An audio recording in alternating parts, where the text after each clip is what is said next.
बेंगलुरु के शिवाजीनगर पर सियासी संग्राम। बेंगलुरु, कर्नाटक। शहर के बीचों बीच स्थित शिवाजीनगर मेट्रो स्टेशन, जो अपने नाम के साथ मराठा गौरव की कहानी कहता था, अचानक राजनीतिक विवाद का केंद्र बन गया। विवाद तब शुरू हुआ जब कर्नाटक के मुख्यमंत्री सिद्धारमैया ने घोषणा की कि उनकी सरकार इस स्टेशन का नाम बदलकर सेंट मैरी करने पर विचार कर रही है। ये फैसला सेंट मैरी बेसिलिका में वार्षिक उत्सव के दौरान किए गए एक अनुरोध के बाद लिया गया था। ये खबर हवा की तरह महाराष्ट्र पहुंची और तुरंत ही एक बड़ा मुद्दा बन गई। महाराष्ट्र के मुख्यमंत्री देवेंद्र फडणवीस ने इस कदम की कड़ी निंदा की। उन्होंने सीधे तौर पर इसे छत्रपति शिवाजी महाराज का अपमान बताया। फडणवीस ने कांग्रेस पर निशाना साधते हुए कहा कि ये पार्टी नेहरू के समय से ही मराठा योद्धा राजा का अपमान करती आई है। उन्होंने डिस्कवरी ऑफ इंडिया किताब का जिक्र करते हुए आरोप लगाया कि नेहरू ने भी शिवाजी महाराज के खिलाफ टिप्पणियां की थीं।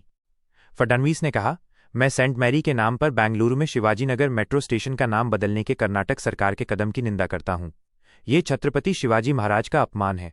उन्होंने सिद्धारमैया को सद्बुद्धि देने के लिए ईश्वर से प्रार्थना करने की बात भी कही, ताकि वे धर्म के आधार पर और मराठा योद्धा के विरुद्ध ऐसा कोई निर्णय न लें। इस बीच कर्नाटक के उप मुख्यमंत्री डीके शिवकुमार ने इस मामले में बीच बचाव करने की कोशिश की। उन्होंने कहा कि अभी सिर्फ एक अनुरोध पर चर्चा की गई है, कोई अंतिम फैसला नहीं लिया गया है। उन्होंने कहा, अनुरोध करने में कुछ भी गलत नहीं है और हम इस पर विचार करेंगे। इस विवाद ने दोनों राज्यों के बीच एक नया राजनीतिक मोर्चा खोल दिया। जहां एक ओर महाराष्ट्र में मराठा गौरव और सम्मान की बात हो रही थी, वहीं कर्नाटक में स्थानीय धार्मिक भावनाओं और राजनीतिक विचारों का टकराव देखने को मिल रहा था। इस घटना के बाद फडणवीस ने भारतीय राजनीति में विपक्षी नेताओं की मौजूदा स्थिति पर भी टिप्पणी की।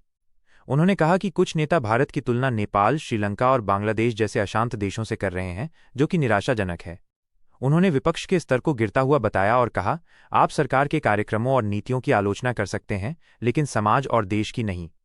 शिवाजीनगर मेट्रो स्टेशन का नाम बदलने का प्रस्ताव केवल एक नाम बदलने का मुद्दा नहीं रहा, बल्कि ये दो राज्यों के बीच, दो राजनीतिक विचारधाराओं के बीच और इतिहास तथा वर्तमान के बीच एक बड़ा राजनीतिक संग्राम बन गया।